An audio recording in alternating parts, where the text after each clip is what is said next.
Hey folks, Hassan Ahmed here from the HMA Law Firm. And in our last video, we talked about if you were the victim of a certain qualifying crime, being able to apply for a U visa.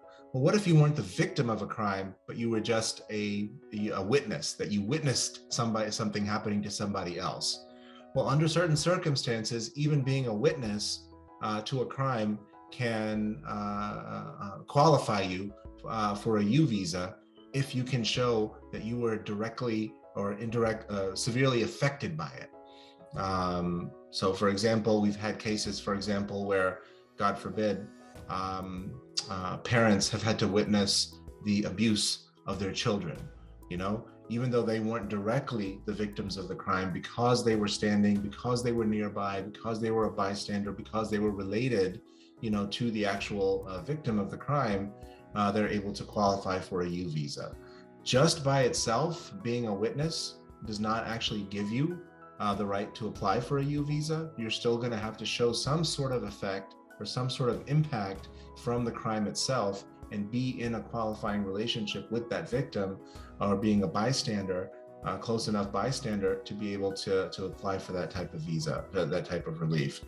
I should say there is another visa known as an S visa that is available for people who can work with law enforcement to provide high-level information, sort of as a confidential informant. More loosely, we call an S visa a snitch visa. It really comes from it being under subsection S of the definition section of the Immigration Nationality Act. But a snitch visa or an S visa is very, very rare. Only 200 can be given out per year by law.